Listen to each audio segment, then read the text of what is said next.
Cry é o líder do clã mais forte do mundo, no caso o Strange Griff, e é amplamente respeitado por sua sabedoria e poder. No entanto, na realidade, ele é extremamente fraco e só quer encontrar uma maneira de abandonar o seu grupo. Vemos Cry em uma fila em uma reunião de clãs de caçadores de tesouros e ele parece claramente não querer estar ali, mas não tem escolha. Nesse mundo, caçadores de tesouros são basicamente celebridades, pois exploram baús de tesouro ao redor do globo, enfrentando fantasmas, tudo isso sem nenhum seguro de saúde. E esse é um trabalho muito perigoso, mas a promessa de fama e riquezas motiva dezenas de pessoas a se tornarem caçadores de tesouros todos os anos. Para isso, eles frequentemente se juntam a um clã, como o First Step, por exemplo, que é amplamente conhecido na capital como um dos melhores de todos os tempos. Ele é composto por um grupo de equipes que se unem para se ajudar mutuamente. O motivo de tantas pessoas estarem presentes para se juntar é que, a menos que você se chame Jinwoo, há um limite até onde você consegue ir como caçador solo. Cry estava tentando passar desapercebido, mas de repente uma garota atrás dele começa a falar e pergunta se ele está lá para se juntar a uma equipe também. Cry tenta usar a velha tática de ignorá-la até que ela vai embora, mas antes que ele perceba, ela já está à sua frente se apresentando. O nome dela é Ruda e ela é uma caçadora de nível 3.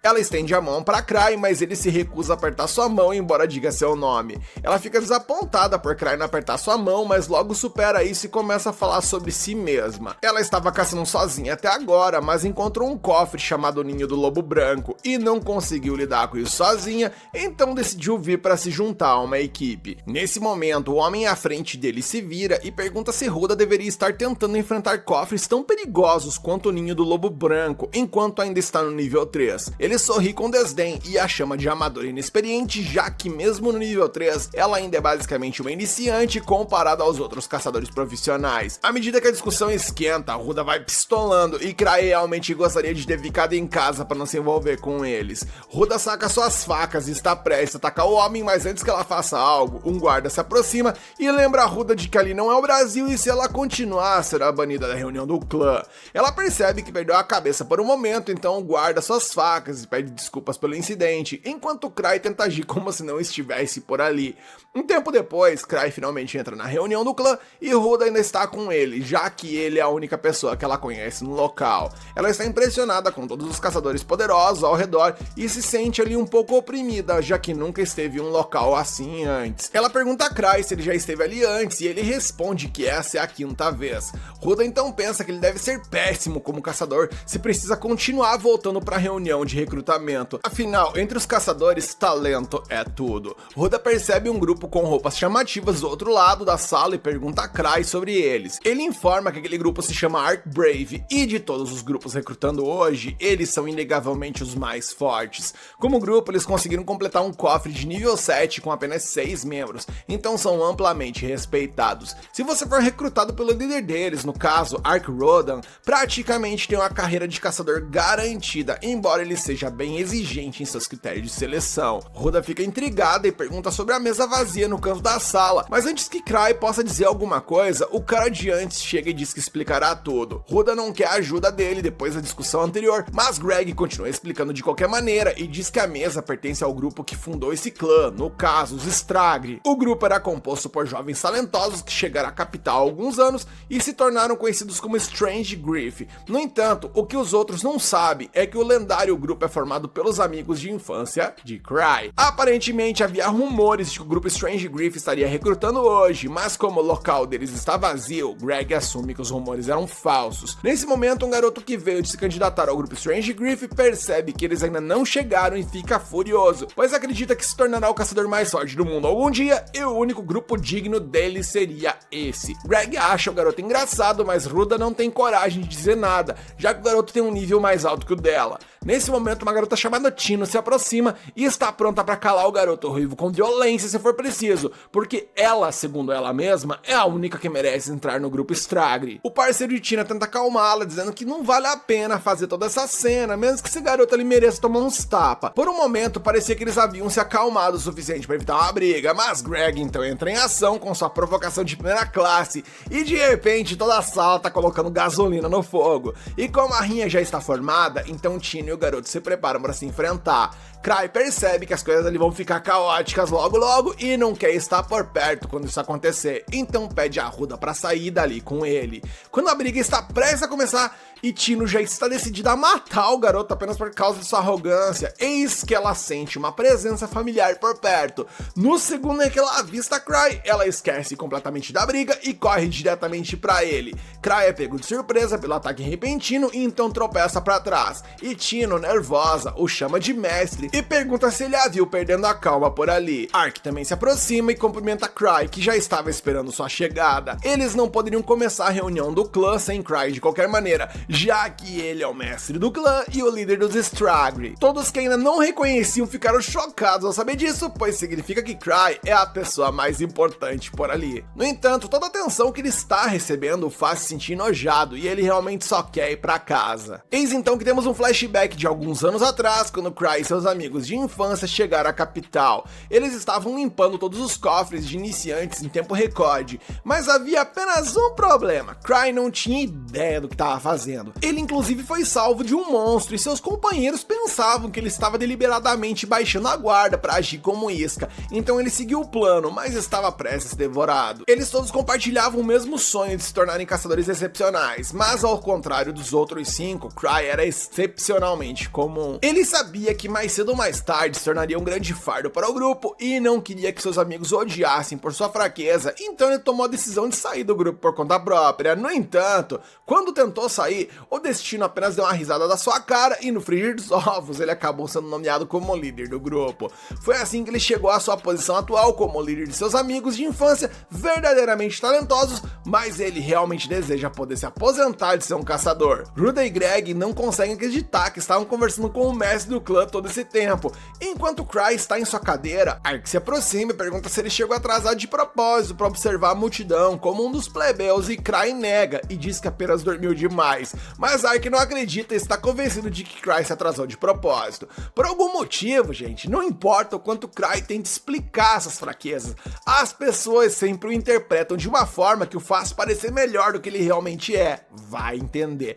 Tino não gosta do quão próximo a Ark é de Cry, então ela quer expulsá-lo do clã, mas Cry não vai fazer isso. Tino é uma caçadora de nível 4 que também é aprendiz de uma de suas amigas de infância que se chama Liz, então ela passa muito tempo com ele. Ark pergunta a Cry se ele tem algum bom candidato em mente para recrutamento, mas sinceramente não há necessidade de adicionar novos membros ao clã no momento. No entanto, já que Ark quase nunca recruta novos membros, Cry aproveita a oportunidade e pergunta se Ark consideraria seriamente qualquer recomendação que ele fizesse. Ark diz que aceitaria qualquer pessoa que Cry escolher e isso surpreende a todos, então a vice-capitã tenta dissuadi-lo de tomar uma decisão tão precipitada. No entanto, Ark interrompe e diz que qualquer pessoa que Cry escolher será digna de entrar em seu grupo. Tino começa a corar porque pensa que Cry vai considerar renomeá-la e tal, mas ela não gosta de Ark, então ela está um pouco dividida sobre aceitar ou não. De repente, o garoto de antes, cujo nome é Gilbert, avança diante da multidão totalmente pronto para implorar se for preciso para ser aceito por Cry. Cry tenta pensar se Gilbert seria uma boa escolha ou não, mas rapidamente ele desiste, porque ele é péssimo em julgar o caráter das pessoas.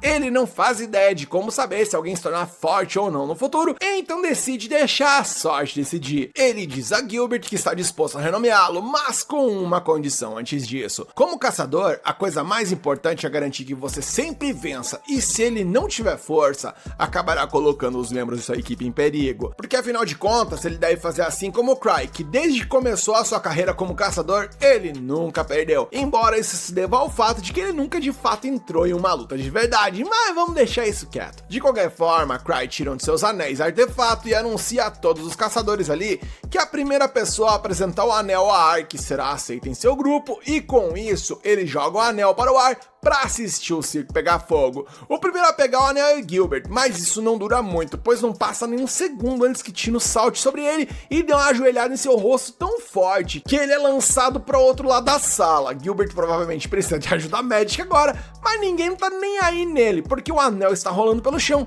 e enquanto todos hesitam inicialmente, não demora muito até que todos comecem a brigar por esse anel. Nesse ponto, Cry decide ir embora, e mesmo que o bar esteja sendo destruído enquanto ele sai, ele diz que não é um problema dele e vai pra casa.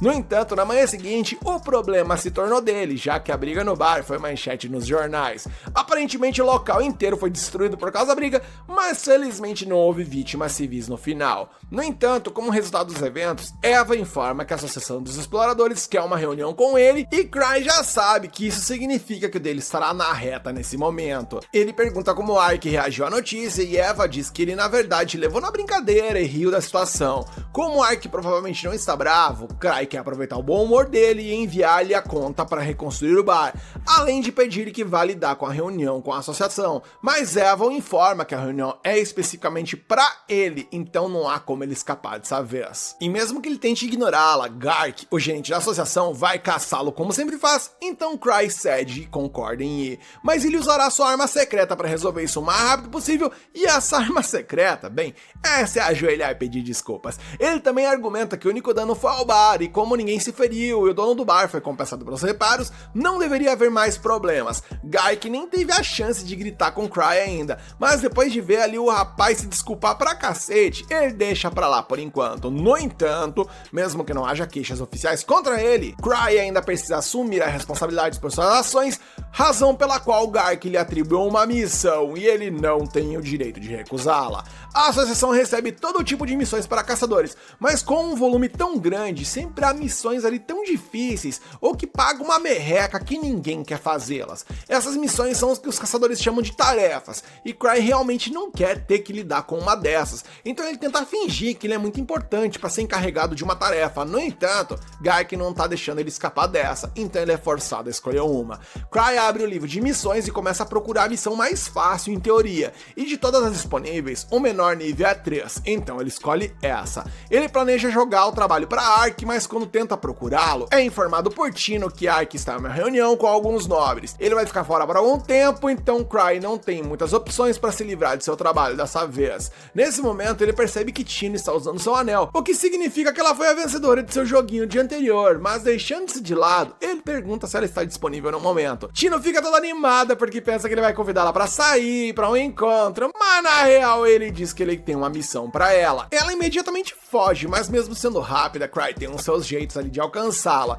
Ele então invoca Silver, a corrente do lobo, e instrui a capturar Tino, e em pouco tempo, Cry a tem amarrada a uma cadeira para discutir a missão com ela. Ela se sente no mínimo traída, porque só queria ir ao encontro com Cry, mas agora ele está forçando a fazer uma missão horrível sozinha. Cry pergunta se o problema é que ela não quer fazer isso sozinha, e Tino responde que não se oporia à ideia se Cry fosse com ela. No entanto, isso significa que Cry teria que fazer o trabalho de verdade, então ele opta por enviar Tino na missão com um grupo de caçadores que conheceu ontem. Voltando 6 anos no tempo, o clã mais poderoso da região, que na época nem tinha nome, chega à Associação dos Aventureiros para registrar o grupo. Como de costume, Cry tenta desmotivar a equipe a seguir em frente e nem sequer tentar, mas seus companheiros não estão dispostos a desistir nesse ponto. Com sua total falta de confiança, ele afirma que só irá atrasar a equipe, mas seus amigos insistem em tê-lo como líder, custe o que custar, e que isso não é mais passível de discussão. Como Cry estava enrolando, o mais esquentado do grupo avança, metendo uma bicuda na porta e entrando na associação com toda a atitude do mundo, apresentando-se como Luke Sequel, o melhor espadachim do mundo. Ao seu lado, Liz Smart diz pra Luke não ficar com toda a atenção, então se apresenta humildemente como a melhor ladina do universo. Após isso, Luke explica a um cidadão que está ali que ele é o mais incrível de todos, porque como Cry sempre diz, aqueles que são realmente fortes não escolhem sua arma, e se Luke usa uma espada de madeira, é óbvio que ele é o mais perigoso. E sem ter onde esconder o próprio rosto, tudo que Cry quer nesse momento é que o delinquente ruivo pare de mencioná-lo dessa forma para os outros. De qualquer forma, é hora do garoto registrar o nome e o símbolo do clã, então a recepcionista entrega ao líder novato um pedaço de papel e, de acordo com ela, o nome de uma equipe representa seu espírito. Como os jovens nem tinham parado para pensar nesse detalhe, Cry teve que inventar algo na hora. Em sua cabeça, essa era a oportunidade perfeita para escolher um nome terrível para que eles o deixassem de lado com essa história de líder. Nisso ele desenhou um negócio estranho que parecia um crânio e nomeou o grupo como Strange Griff. Todos no grupo acharam esse nome horrível, então Cry usou isso como prova de sua falta de habilidade de liderança. Mas, assim que ele ameaçou deixar o cargo, todos seus amigos voltaram atrás e decidiram adotar o nome, como se fosse a ideia mais genial do universo. E foi assim que o clã Strange Griff nasceu e, caras, é incrível o poder que esse cara tem de não conseguir sair de situações difíceis. difíceis. Voltando para o momento presente, Greg fica sem palavras ao descobrir que o garoto magro de aparência moribunda é na verdade o mestre do clã das pegadas, o cara conhecido como Mil Truques. Ao ver esse nome, Cry reflete que esse foi o segundo título que ele recebeu como líder do Stragre, porque os caçadores de tesouros mais renomados costumam ganhar nomes especiais da associação e se tornam como se fossem ídolos para outras pessoas. Mesmo com todos insistindo, Gilbert se recusa a acreditar que esse garoto é tão incrível, e Tino, que detesta o cabelo de fogo ali com todas as forças, começa a reclamar com o chefe que não tem como trabalhar com ele, pois o que ela mais odeia nesse mundo é gente que só fala e não faz nada. E Cry, ao ouvir essas palavras, pensa que na verdade ele foi descrito perfeitamente por sua fã e que não há alguém mais culpado por todas essas mentiras do que os seus próprios colegas, que ficaram espalhando que ele era o mais forte de todos por aí. De toda forma, Cry quer saber se os convidados estão prontos para a missão e Gilbert é o primeiro a responder, dizendo que tudo isso aí é uma piada porque é um insulto que alguém tão inútil quanto ele seja nível 8. Greg tenta avisá-lo que ele está provocando a pessoa errada, mas o espadachim não liga para o que os outros dizem. Nisso, Cry simplesmente expulsa Gilbert da missão. Com isso resolvido, ele pergunta a Greg e Ruda se eles estão dentro e eles confirmam. E Gilbert, furioso com a situação, espera que o mestre do Strange implore por sua aprovação, mas Cry não poderia se importar menos com a recusa do rapaz e caras, Cry subiu uns 200% no meu conceito de protagonista ao simplesmente expulsar esse cara irritante da equipe. Que cara insuportável.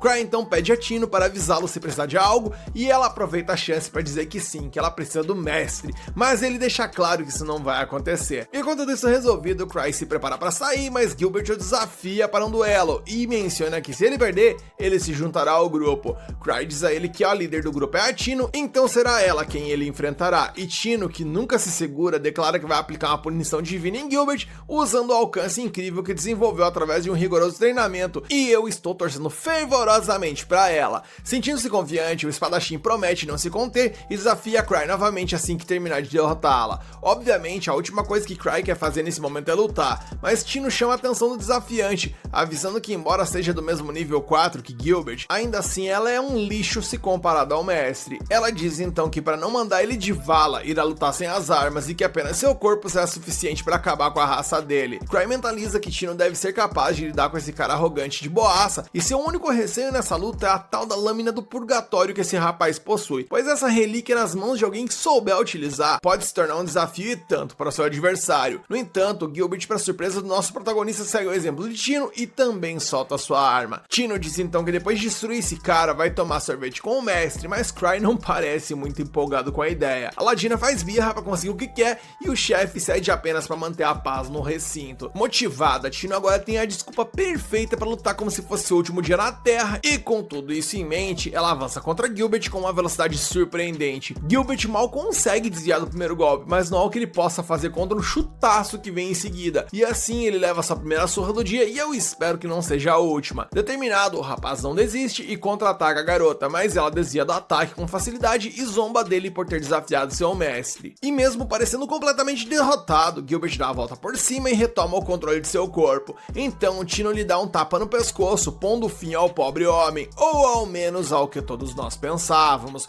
porque enquanto os outros já consideram ele derrotado, bem meus amigos, ele apela para o poder divino encontrado nos animes, ou seja, o flashback da história da determinação. E bem, vamos lá. Desde muito jovem ele superava até alguns adultos na esgrima e não demorou para ele crescer e ir para a capital buscar a carreira que tanto desejava. Logo ele formou um grupo e venceu vários cofres de tesouro, e esse sucesso lhe deu a sensação de que ele era invencível. Agora, diante da situação atual, ele volta à realidade quando sua rival o chama. Ela diz que ele deveria usar sua espada se quisesse ter alguma chance de sobreviver. Gilbert se recusa, mas ela avisa que orgulho não significa nada quando você está morto, e querendo ou não, o espadachim concorda com ela, embora a verdade seja que ele não consegue aceitar ser mais fraco do que seu oponente. No entanto, Cry intervém e diz a Gilbert que eles são bastante parecidos, pois assim como Gilbert deixou seu último grupo por causa da diferença de força entre ele e os outros, Cry passou pela mesma situação. Porém, no caso de Cry, ninguém foi deixado para trás,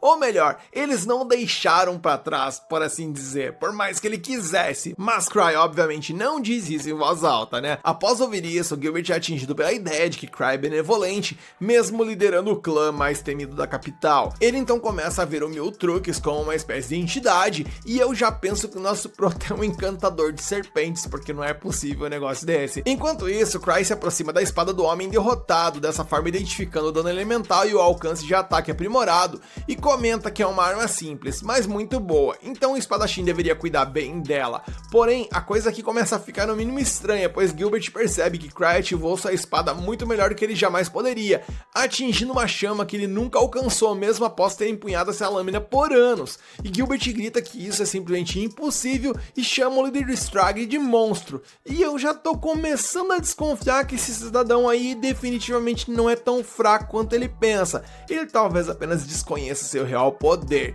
E dando sequência, Cry explica que o material de mana é considerado a substância fundamental do mundo, mas apesar de estar em toda parte, não pode ser vista a olho nu. Cofres de tesouro são um fenômeno onde linhas espirituais e outras forças condensam o material de mana, manifestando mundos alternativos limitados baseados em memórias extraídas do núcleo do mundo. As regras que governam esse fenômeno são estudadas em muitos reinos, mas ainda não são totalmente compreendidas, e o Ninho do Lobo Branco é um desses cofres de tesouro. E esse é originalmente habitado por monstros lupinos chamados Silvermoon, só que eles foram caçados até a extinção por causa de sua pele, e após isso, o cofre apareceu, juntamente com um fantasma manchado de sangue na forma de um lobo. E depois de ler isso no jornal, Cry fica um pouco assustado e aponta que um cofre de tesouro, que é um reflexo vingativo da história, é um pouco demais. Eva então argumenta que foi o próprio Cry quem colocou o grupo nessa situação, mas ele garante a ela que sua equipe tem o nível necessário para superar o desafio, já que o cofre é de nível 3, e eles terão 4 pessoas, além de Tina estar junto. A propósito, nosso prota agradece a ela por contar os motivos pelos quais Gilbert havia deixado seu antigo grupo, porque ele pôde utilizar essa informação no momento certo. Seguindo em frente, a vice-presidente do clã menciona que o mestre deu um verdadeiro show com sua relíquia na sala de treinamento.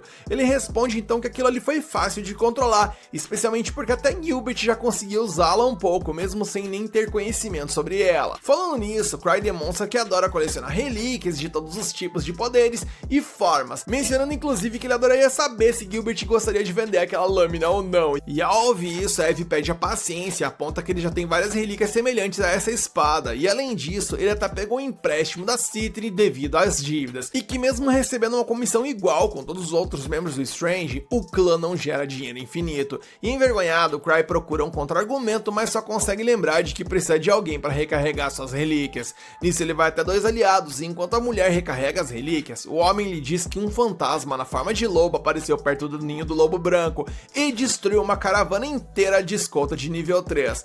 Cry pensa que sua equipe vai lidar com isso sem problemas, mas o homem insiste que os fantasmas na área têm ficado mais fortes. A mulher acrescenta que até um tal de Rudolph Davol, um poderoso caçador de nível 5, também apareceu por lá, e Cry lembra que esse cara está na lista de procurados pelo trabalho da guilda que ele aceitou. Preocupado que a missão possa falhar, o líder espera que Gilbert ao menos tenha recarregado a lâmina do purgatório, e falando da equipe que já está a caminho do ninho, Tino não ajuda na atmosfera ao revelar que deixou um testamento antes de partir, afinal seu mestre a enviou nessa missão, e isso significa que não vai ser fácil. Mesmo assim, ela prefere acreditar que Cry nunca designaria ela a um grupo aleatório. Por outro lado, todos os outros membros dessa equipe acham que essa equipe é a mais aleatória possível, e de qualquer forma, Gilbert aceitou o trabalho porque o Miltruk sabia, até mesmo porque ele deixou seu antigo grupo, e Tino explica que o cara é um gênio da dedução e tem um vasto conhecimento sobre a capital e seus arredores, então ele deve ter deduzido esse fato pelas palavras de Gilbert. Ruda duvida bastante disso, mas Greg acha que apenas uma mente tão metódica poderia ter calculado friamente o incidente do bar, por exemplo. Aproveitando o discurso, Tino reforça que o mestre planejou tudo para que a missão ocorresse sem grandes sustos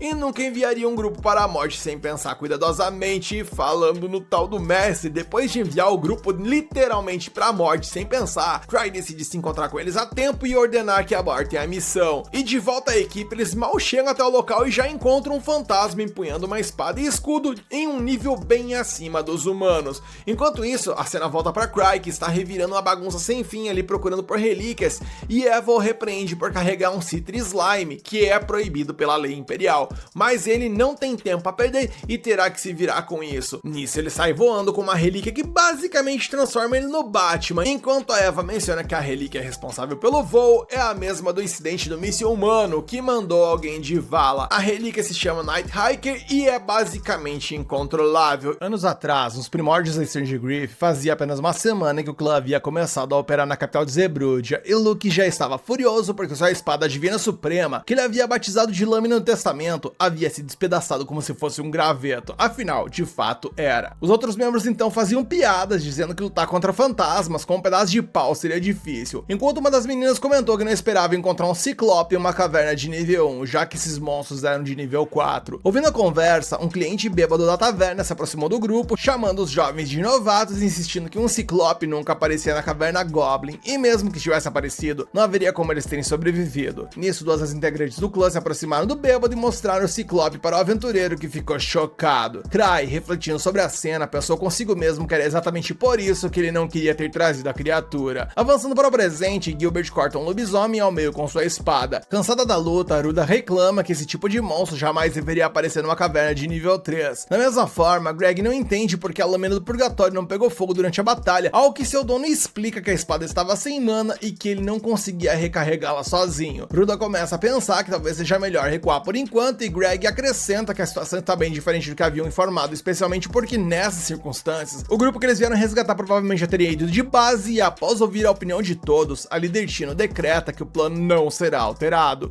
Ansioso, Greg pergunta se a sobrevivência não deveria ser a prioridade, mas Tino responde firmemente que eles não vieram até ali para capturar monstros, e que aqueles que vieram resgatar ainda estavam vivos. Ela menciona que eles estão executando uma estratégia perfeita de nível 8, e a decisão de esgotar a mana da lâmina do purgatório faz parte do plano do mestre. O grupo segue em direção à Toca do Lobo Branco, onde os lobos humanoides estavam armados com arcos e armas de fogo. Isso faz Greg perceber que os que derrotaram antes não eram apenas fortes ao acaso, mas que toda a matilha era altamente habilidosa. Tina explica que essa toca foi criada para abrigar os lobos da Lua de Prata que originalmente viviam ali. Gilbert avança ansioso para resolver a situação rapidamente, achando que uma vez que cuidassem dos lobos com arcos e armas de fogo, o resto seria moleza. No entanto, Tino adverte para não ser imprudente, lembrando de como líder é seu dever garantir que todos voltem vivos, e com isso, ela apresenta uma estratégia clara. Ela e Ruda, sendo as mais rápidas, atrairão o inimigo, enquanto o restante atacará por trás, visto que a curta distância, as armas de fogo não devem representar muito problema. E lembrou-os de que mesmo que acabe em uma situação perigosa, ninguém deve usar o outro como escudo ou sacrifício. Enquanto isso, Cry reza silenciosamente para que ao menos Tino sobreviva, mesmo que o resto do grupo acabe sendo usado como escudo. Esse cara é um comédia. De volta ao time, Tino reconhece que o inimigo é muito superior em termos de habilidade, mas eles têm uma vantagem: o trabalho em equipe. Visto que não importa o quão forte o oponente seja, eles não compreendem o conceito de cooperação. Dito isso, mais lobisomens armados aparecem e o grupo sabe instintivamente como responder. Tino observa que, embora seja uma equipe improvisada, a formação não é ruim. Gilbert pode falar demais, mas é muito competente. Greg, com sua vasta experiência, trabalha bem com os outros. Ruda pode não fazer nada chamativo, mas como Ladina, ela se destaca em localizar os inimigos, e sem ela, Tino não conseguiria se concentrar na luta. Com todos os aspectos da estratégia se encaixando, Tino começa a acreditar que seu mestre é um verdadeiro gênio por ser tão preciso. Enquanto isso, no calor da batalha, Gilbert fica irritado, sentindo que está sendo subestimado pelo inimigo. Esse sentimento leva de volta a uma memória antiga, onde ele achava que estava passando pela mesma coisa quando ordenou que seus subordinados fossem mais persistentes, mas sua equipe não conseguia acompanhar seu ritmo. Então Gilbert desistiu e deixou o grupo ali mesmo. Talvez eles estivessem dando o melhor de si, mas com o tempo a diferença entre eles só aumentou. Naquela época o garoto estava cheio de raiva e só agora ele percebe que aquelas pessoas estavam se esforçando ao máximo e ele nunca considerou como elas se sentiam. Agora, lutando lado a lado com os outros, ele alcançou um nível de maturidade onde entende que o trabalho em equipe é sempre melhor. E após mais uma vitória, a equipe avança na Toca do Lobo Branco, chegando a uma área extremamente maior que as anteriores. Tino coloca a mão na parede e sente uma presença que ela tem absoluta certeza de que não são as pessoas que vieram resgatar, mas provavelmente o chefe da toca. Greg pergunta se não seria mais sábio fugir, mas Tino aponta que chegar até ali sem levar um único arranhão, então devem ser capazes de lidar contra esse chefe. Porém, mesmo com essas palavras de certa forma assertivas, ainda assim Greg continua inquieto. Tino comenta que ele é cauteloso demais para alguém que parece tão durão e que missões seguras nunca ajudam ninguém a crescer, mencionando que ter cautela é bom, mas às vezes é preciso ser ousado. Greg admite que ela não está totalmente errada, visto que uma vez que um caçador chega ao nível 4, pode ganhar a vida apenas completando masmorras de baixo nível. Toda vez que ele achava que não conseguiria vencer, Greg parava de confrontar o inimigo e o resultado era óbvio, e isso levava muitos de seus amigos morrerem. Tino responde que, embora Greg seja o caçador há muito tempo, ele veio ao primeiro passo precisamente para mudar essa mentalidade, e é por isso também que o mestre o colocou no grupo. Caso contrário, não faria sentido Cry ter escolhido alguém que mal conhecia. Na real, Cry queria salvar todos ali, o que significa que o mestre é como um deus, e não há como ele ter montado aquele aquele time aleatoriamente, pois ele nunca se rebaixaria a um papel tão ridículo, e tudo que ele faz é calculado e deve se alinhar perfeitamente com seu plano infalível, que sempre é executado cirurgicamente por meio de estratégias complexas. Amigos, isso é o que eu chamo de fé inabalável. Nesse momento, Ruda está ansiosa para entender por que foi escolhida para o time, e Tino fica sem saber como responder, apenas observando enquanto tenta encontrar uma resposta. Logo, ela percebe que a razão é óbvia: Ruda é muito bonita. A novata parece prestes a reclamar, mas antes que possa, o líder interrompe a conversa afiada e chama o grupo para continuar a jornada. E falando no deus frio e calculista, Cry começa a entrar em pânico, pois não tem ideia de onde está o grupo que enviou, e para piorar a situação, o artefato que ele está usando para voar é basicamente um avião sem freios, que é obviamente muito perigoso.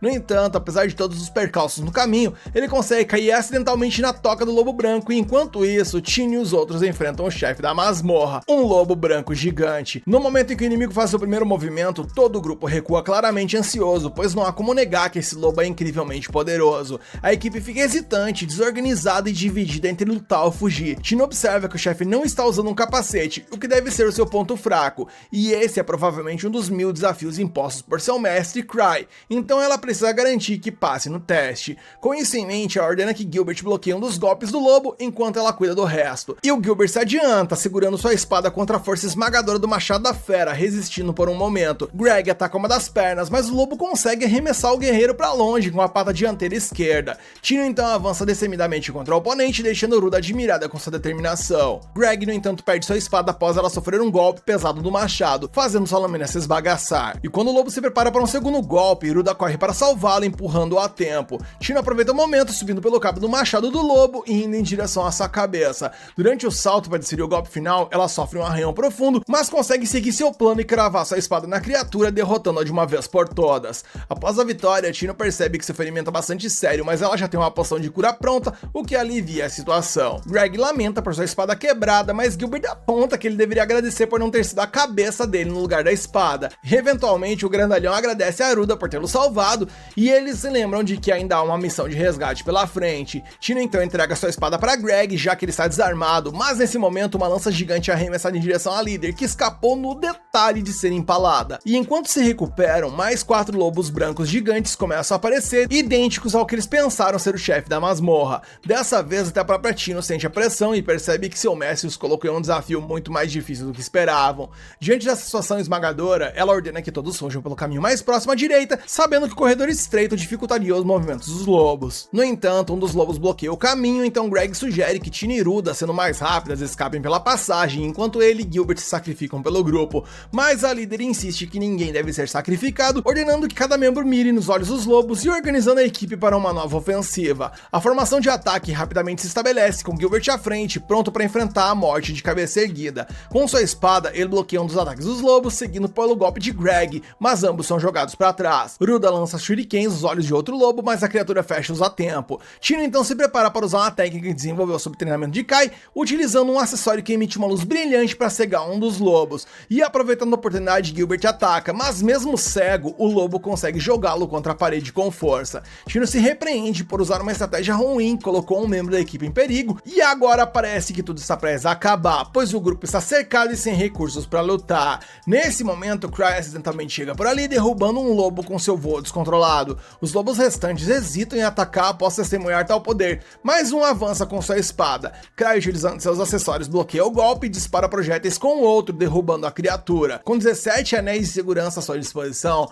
Cry pode fazer muita coisa em batalha, mas ele só quer ir para casa sem se importar em encontrar as pessoas que deveria resgatar. E para encerrar a situação rapidamente, ele lança o seu pingente no ar e o detona com um de seus anéis, criando a distração para o grupo escapar. Logo, todos estão em retirada, embora Tino esteja ferida e mais lenta que os outros. Gilbert reclama do ritmo, mas Ruda aponta que é a líder do grupo quem está definindo o ritmo por conta do estado da Ladina ferida. Na realidade, Cry está correndo mais rápido que pode, o que por acaso é tão devagar quanto a Ladina, e pensando que o mestre está sendo atencioso, Tino se lembra que sua bondade sempre foi uma de suas características definidoras. Ela então se lembra que muito tempo atrás, quando ainda era uma criança, ela estava em apuros com 2 garotos até que Strange Griff apareceu para salvá-la. Desde então, ela sempre quis ser como eles. Depois de colocar uma boa distância entre eles e os lobos, o grupo faz uma pausa e Cry usa outro artefato para curar os ferimentos de Tino. Gilbert comenta com um certo desdém ali que o cara usa um item para tudo, mas Cry nem liga pelo comentário dele. Eles continuam seu seu caminho sob a liderança de Cry, embora ele não tenha a menor ideia do que está fazendo,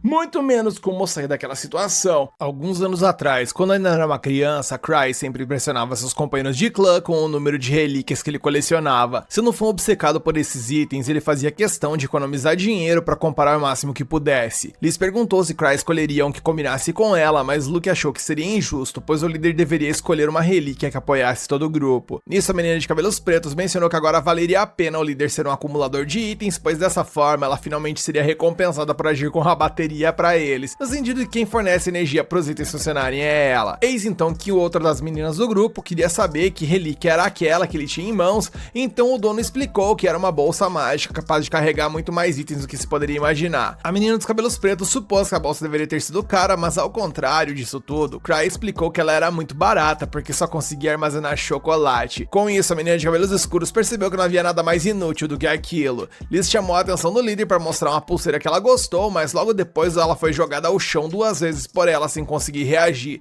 Envergonhado, Cry explicou que era um anel de labirinto que bagunçava o senso de espaço de quem utilizava.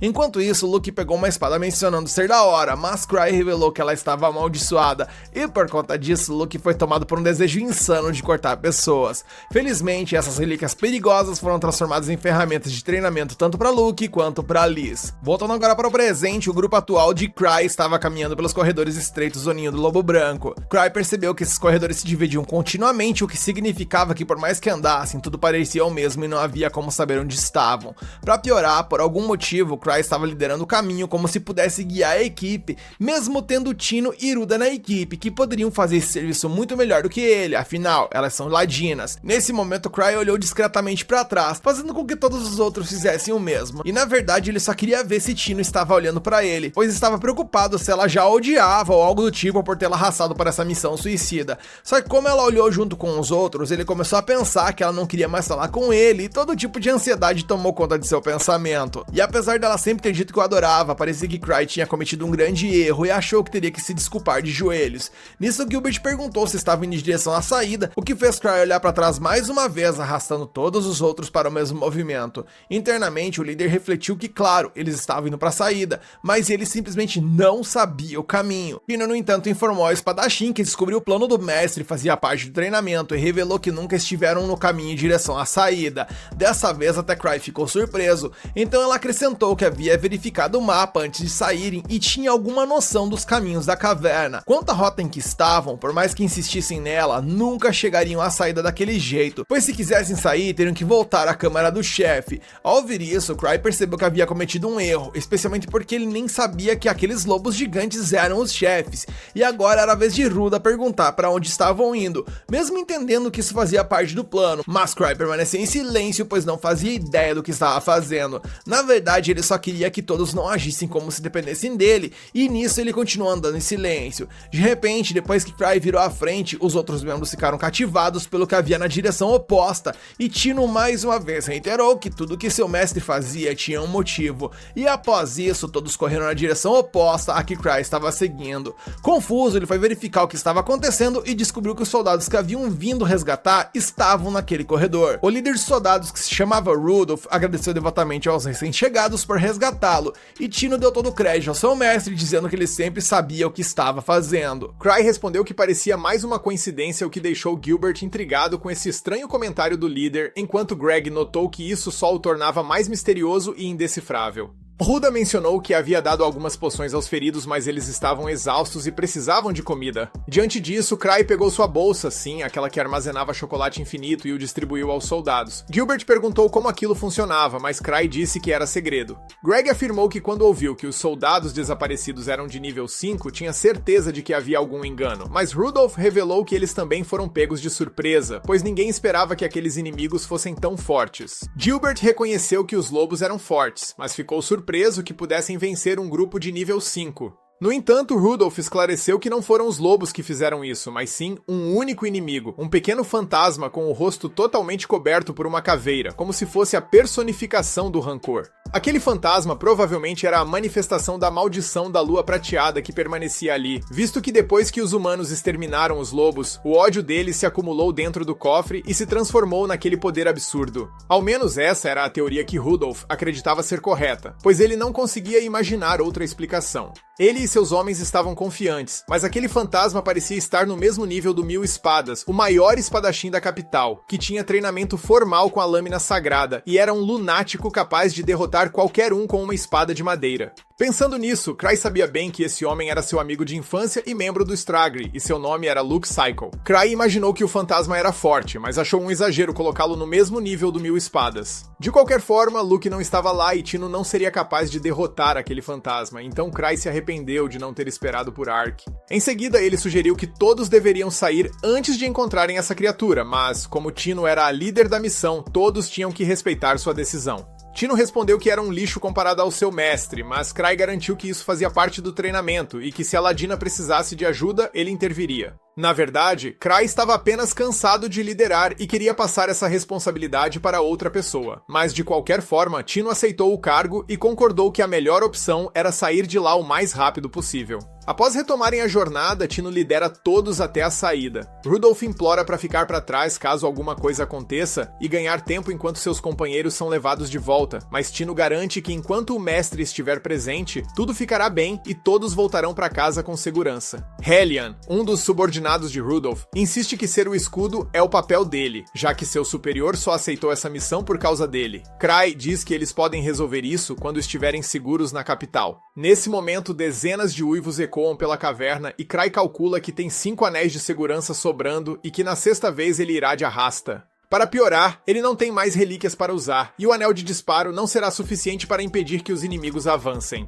Como se não bastasse, o Citri Slime desapareceu e a espada amarrada à sua cintura caiu em algum lugar. Nessas circunstâncias, Cry se pergunta se esse é o fim. Enquanto isso, uma figura misteriosa caminha pelos corredores enevoados da caverna e se teletransporta para outro lugar. No meio de tudo o que está acontecendo, o grupo de Cry assume que algo muito sério está prestes a acontecer e Rudolph se prepara para o que está por vir. Cry se coloca na frente de Tino e avalia que se usasse o Night Hiker e se tornasse um míssil humano, ele morreria uma vez, mas pelo menos conseguiria um ataque surpresa.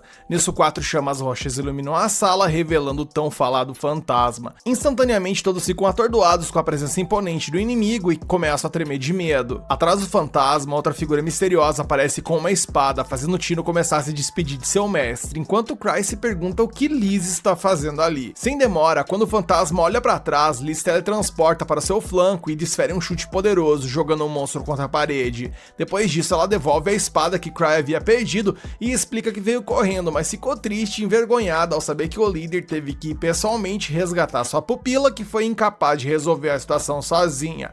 Ao dizer isso, Liz segura Tino pelos braços. Gilbert tenta dizer algo sobre isso, mas Liz lhe dá um chute no peito, avisando que está no meio de um pedido de desculpas, e meu amigo, ela esbagaçou com o rapaz. Foi tipo o Truck combatendo, só faltou mandar o rapaz para um Zekai. Então ela pergunta a Tino se foi incompetência da parte dela durante o treinamento ou falta de ambição por parte da própria aluna, e depois de perguntar calmamente, a professora perde totalmente a compostura e a xinga, dizendo que ela morrerá na sarjeta antes de causar problemas para o Cry, e caramba gente, a Liz é completamente despirocada, afetada e a paciente mais fraca do CAPS. Tino reage ajoelhando-se e implorando por perdão, dizendo que é inútil e horrível, então Cry intervém, dizendo que Tino foi excelente na missão de hoje, e que Liz também estava fazendo um bom trabalho. E ao ouvir o elogio de seu mestre, Liz se orgulha de si mesma. Nesse momento, o lobo gigante chega à área empunhando uma metralhadora que dispara loucamente contra os humanos. Liz coloca sua máscara de volta e praticamente para o tempo, pegando uma das balas que voavam em sua direção. Quando o lobo termina de atirar, ela deixa a bala cair no chão, furiosa porque os oponentes a subestimaram, achando que poderiam derrotá-la com uma armazinha tão patética. Depois disso, ela reclama que sua aluna ficou com medo daquele brinquedo, arruinando sua reputação como mestre, e com isso ela salta sobre o lobo gigante e dá um chute em sua cabeça, arrastando-o ao chão e deixando um rastro de energia que explode insanamente. ambiente. No meio da explosão, a mulher grita que matar os inimigos do jeito que quiser é a coisa mais divertida do mundo, e com isso feito, resta apenas o fantasma e a sua espada. Ele ataca Liz com uma velocidade impressionante, mas ela por sua vez para a lâmina no meio do golpe apenas com uma das mãos, explicando a sua aluna que isso é o que deve ser feito e que tal movimento não requer nenhum esforço extraordinário. Então com isso ela acerta o joelho no estômago do fantasma e em seguida mete um socão que o lança ao chão. E de acordo com a membro do Stragre, basta matar o inimigo para que ele não ataque você, sempre atacando com tudo mesmo que arrisque sua própria vida. Que raciocínio simplista. Enquanto passa esses ensinamentos para Tino, a professora a chama de estúpida e todos os outros nomes inimagináveis, a ponto de fazer a garota chorar. No meio dessa surra toda, Cry observa que esse fantasma não teria chance contra o 1000 espadas e que foram precisamente as batalhas entre Liz e Luke que fizeram o Stragre evoluir tanto, ou seja, ele estaria em pé de igualdade com ela e o fantasma não. E Cry menciona que hoje em dia Liz é mais rápida do que qualquer coisa nesse mundo, ganhando o apelido inclusive de Sombra Partida. A cena muda e de volta à capital, após a vitória, Gilbert anuncia que Cry pode ficar com a espada do purgatório, porque ele planeja recomeçar sua jornada do zero e que em breve será capaz de pegar balas no ar como a Sombra Partida. E ao ouvir isso, Tino, Greg e Ruda não acreditam nem por um segundo na afirmação do rapaz, mas ele só quer sonhar e ser feliz.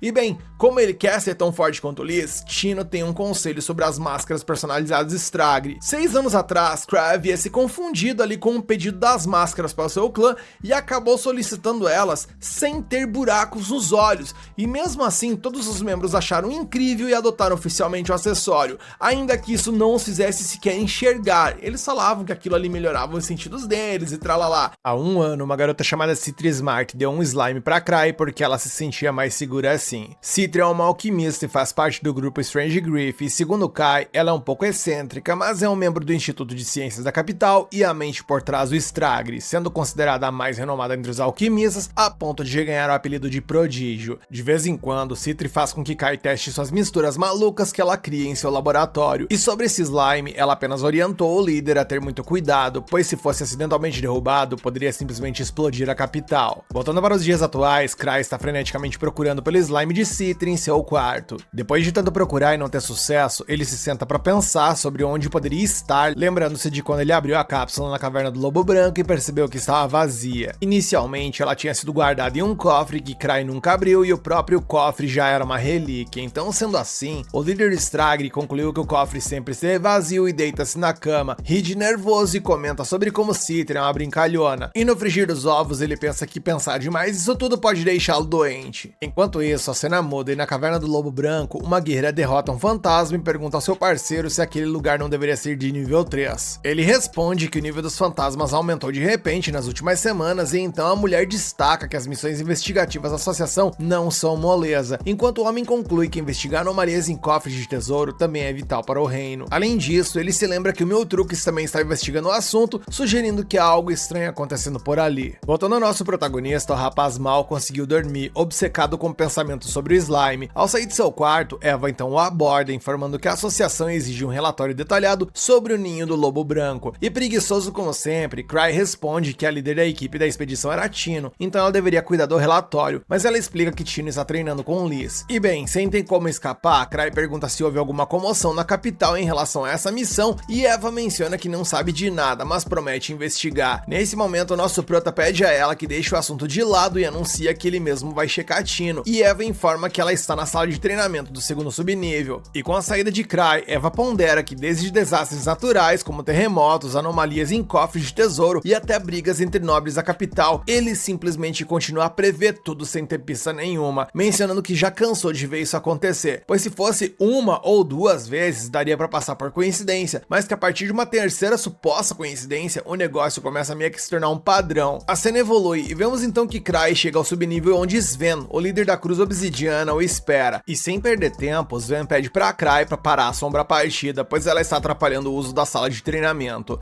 Com relação a isso, Cry argumenta que não lida bem com monstros e tals, e Sven diz que Ansem e Lúcia também são ausentes, então não há ninguém pra parar aquela garota. Além disso, ele quer saber como Liz retornou sozinha, e o líder explica que ela desarmou todas as armadilhas e chegou à sala do cofre, mas ficou entediada e voltou. Impressionado, Sven enfatiza que o Palácio da Noite é um cofre de nível 8, então apenas alguém com parafusos soltos ficaria entediado em uma missão dessas. Mas de qualquer forma, ele insiste que se alguém não intervir logo e parar Liz, Tino pode acabar indo de vala. dela. Com isso, Cry força um sorriso e afirma que as pessoas não morrem tão facilmente. Mas quando abrem a porta do salão para ele, Liz está de pé sobre uma Tino inconsciente à sua frente, ainda ameaçando a Luna sem a menor prudência. Além disso, ela levanta a perna para finalizar a garota, considerando que ela não vai se levantar como ordenado, então Cry precisa parar o treinamento antes que uma tragédia aconteça. E zero paciência total, Liz interrompe o que estava planejando de fazer e diz ao líder que estava apenas treinando Tino e que essa garota parece ter mais talento do que sua própria tutora, mas ainda é muito fraca. E honestamente, Liz não entende muito bem o porquê, já que era muito mais forte que ela nessa idade. Cry então começa a argumentar, dizendo que entende a paixão da professora, mas explica que a aluna aparentemente chegou ao seu limite, então pede para que o treinamento seja interrompido por hoje. E sem acreditar no que ouviu, Liz questiona se está sendo impedida como se fosse o fim do mundo, quando de repente Tino agarra seu tornozelo e diz que ainda pode se mover. Cry pergunta por que a garota está usando uma máscara, enquanto Liz celebra a disposição da aluna, dizendo que agora podem continuar o treinamento e caramba, é muito prazer pela tortura por parte da Tino, hein? Dessa forma, Cry sai do salão e informa aos outros que infelizmente não há como parar a Liz quando ela está assim,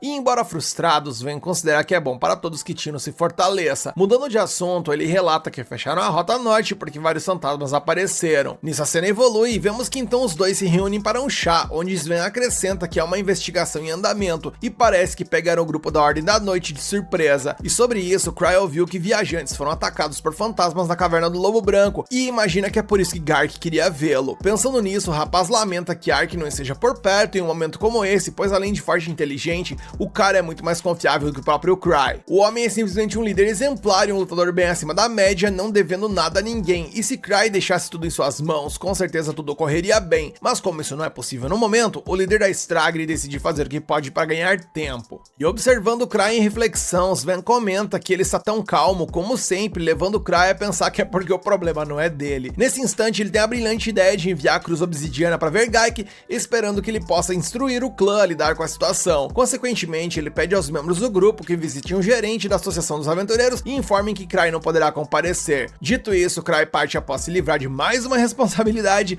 o que leva o segundo membro da Cruz Obsidiana a questionar o comportamento de seu líder absoluto, observando que ele sempre fica em casa enquanto os outros saem em missão. Sven responde que o garoto ainda é novo e não entende como funciona a mente de Cry, e ele menciona que é justamente esse comportamento que faz dele a força motriz por trás da Stragre e da Cruz Obsidiana. Na verdade, Sven acredita que Cry é de certa forma um monstro e não deve ser subestimado pela aparência. A noite então chega e Gark é informado que não houve mudanças nas linhas de energia perto do ninho do Lobo Branco e sua assistente acrescenta que a quantidade de material de mana também não mudou. O líder agora precisa falar com Cry para descobrir o que causou a anomalia no cofre do tesouro, mas a Cruz Obsidiana avisou que ele está ocupado demais para aparecer. No entanto, Gark planeja ver o Prota amanhã, confiante de que ele saberá de algo. Enquanto isso, em um laboratório misterioso, um homem comenta que não esperava que um caçador de alto nível se envolvesse nessa situação. E outros homens vestindo uniformes com o mesmo símbolo se aproximam e um deles comenta que é apenas uma questão de tempo até que a Associação dos Aventureiros descubra esse lugar, ao que o velho responde que as tropas da fábrica não podem ser subestimadas. O outro homem acrescenta que meros caçadores não entenderiam o trabalho que o grande mestre dos magos, chefe de pesquisa da divisão da Torre de Akasha da capital, está fazendo ali. Sobre esse projeto, o mestre explica que esse mecanismo aproveita o imenso poder das linhas de energia e que armazená-lo ali está causando alterações nos cofres de tesouro. Se esse experimento progredir e provar a teoria do chefe de pesquisa, eles podem até conseguir criar cofres de tesouro à vontade. Dito isso, os outros membros do grupo expressam preocupações por terem que abandonar o laboratório e começar tudo de novo. Ao mesmo tempo, reclamam que Sofia está tirando férias nesse momento crucial, já que ela é responsável pelo sistema de defesa. O mestre então explica que ele concedeu a licença para sua subordinada e entrou em contato com ela utilizando a pedra harmônica, portanto Sofia retornará em breve e eles mencionaram que se ela estivesse presente, ela já teria resolvido esse impasse. E voltamos então a Cry, e ele está tendo um pesadelo em que a capital está em chamas e sob ataque de uma criatura. Por isso ele se pergunta se o slime de Citra é realmente tão perigoso, mas logo conclui que não, pois seus sonhos nunca se tornam realidade. De repente, Liz acorda do lado dele para sua surpresa, embora não seja a primeira vez que a garota intrometida se esgueira para sua cama durante a noite, garai. Além disso, a garota acaba de convidar o chefe para fazer algo hoje e pouco depois, ao descer do quarto, Cry encontra Gark, mas Liz imediatamente avisa que ele está ocupado hoje. Aproveitando a presença da sombra partida, o gerente da associação exige o relatório que ela deveria fazer sobre o Palácio da Noite, mas a garota retruca que a associação sobrecarrega Cry com tudo. E sem querer que seu encontro com o chefe seja estragado, ela chuta o gerente no rosto, mas ele se defende habilmente e avisa que até mesmo mesmo alguém pacífico como ele tem seus limites. Com isso, os dois começam uma briga, então Cry aproveita a oportunidade para convidar Kaina para um chá. E juntando-se assistente do gerente, ele acidentalmente revela que há algo além do problema com o ninho do lobo branco, mas antes que ele possa explicar, ele mente dizendo que não pode revelar nada com medo de que alguém de fora possa ouvir. Na verdade, ele sabe que deve ter liberado um slime extremamente perigoso na capital, mas não pode admitir isso a ninguém. De qualquer forma, considerando que ele sempre está ocupado como nunca, o líder Stagre avisa que não terá tempo para resolver essa confusão, mas Ike é o homem certo para o trabalho. E enquanto isso, o salão simplesmente está se esbagaçando por causa da luta entre Liz e Gark. A cada golpe, a sobrepartida provoca o gerente por estar fora de forma e parece ter controle da situação.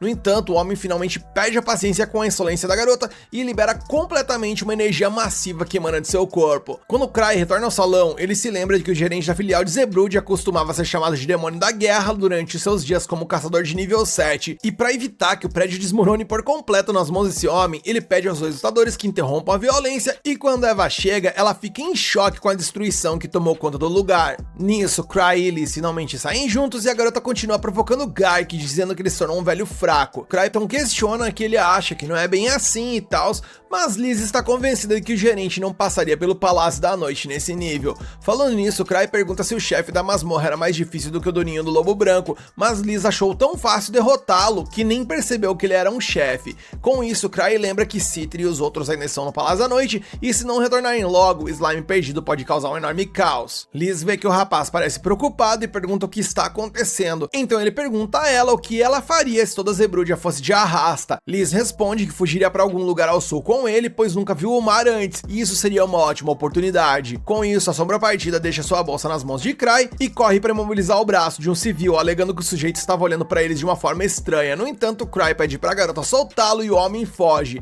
Em seguida, o fugitivo chega a um local seguro e se pergunta por que um Miltrux o deixou escapar, suspeitando que Cry saiba de algo sobre o plano. No dia seguinte, Cry e Liz vão para a parte mais perigosa da cidade e ela, de forma totalmente inocente, ainda acha que está em um encontro com o nosso prota. Cry pede para ela diminuir a empolgação, porque aquilo ali não é um encontro e que ele está ali a trabalho. De acordo com informações que ele recebeu de Eva, muitas pessoas têm desaparecido nas favelas e, embora normalmente isso não o preocupasse, ele está com receio de que o slime desaparecido possa estar envolvido de alguma forma. E como bônus, há uma nova sorveteria nas proximidades e Cry planeja dar uma olhada depois de fazer o mínimo necessário para sua missão. Ele então diz a Liz que eles devem visitar a sorveteria primeiro e ela fica muito animada, mas o dono da sorveteria não, pois o cidadão ali é o mesmo que Liz capturou na última vez, mas Cry o deixou escapar. Ele teme que Cry realmente tenha o deixado escapar de propósito, que agora ele já esteja lá para capturá-lo. Ele nem consegue entender como Cry descobriu que essa sorveteria era apenas uma fachada para uma das bases de pesquisa da Torre Akasha, e ele até planeja fechar a loja imediatamente, mas a porta se abre de repente e uma ruiva chamada Sofia aparece. O homem então vê uma esperança surgir no horizonte, pois Sofia é responsável por todas as questões de defesa da organização. Do lado de fora, Liz fica impaciente e tenta arrombar a porta, mas Cry a impede, dizendo que talvez a loja não abra hoje e que o que resta agora é ir embora. E mesmo ela ficando totalmente contrariada, acaba obedecendo, e eles então voltam para o clã para o alívio do falso comerciante. De volta ao escritório, Cry pergunta a Liz se ela sabe quando a alquimista Citri retornará do cofre de tesouros nível 8. Liz diz que ela pode demorar um pouco e Cry apenas espera que ela volte antes que seu slime destrua a cidade inteira. Nesse momento, Eva entra no escritório e informa que a Associação dos Caçadores formou uma equipe para investigar o ninho do lobo branco, e parece que dessa vez eles estão levando isso tudo muito a sério, pois estão enviando até um especialista em relíquias para ver se encontram algo novo. Cry pensa que isso parece importante, mas nem se incomoda, pois ele não vai para lá de qualquer forma. Por outro lado, o comerciante chega à sede da Torre Akasha e conta a todos que Cry o encontrou. Ele está apavorado porque Cry viu através de seu disfarce perfeito e ainda assim não tomou nenhuma ação contra eles. Tremendo, ele diz que nem consegue imaginar o que se passa na cabeça desse cara e os outros também sentem-se perdidos nessa situação. Caras, eu acho muito engraçado a sensação que esse anime me passa da similaridade com o anime The Eminence in Shadow, onde o Cid tá meio que levando tudo pra um lado e a galera interpreta os movimentos dele sempre de forma muito heróica ou misteriosa. E enfim, seguindo, eles se voltam para Sofia em busca de sugestões e ela diz que eles deveriam enfrentar Cry e seu clã de frente. Todos obviamente ficam chocados com isso, mas ela garante garante que eles têm uma chance de vencer, mesmo que o inimigo esteja no nível 8. Ela menciona que está confiante de que seu sistema de segurança que construiu pode derrotar o clã de Cry,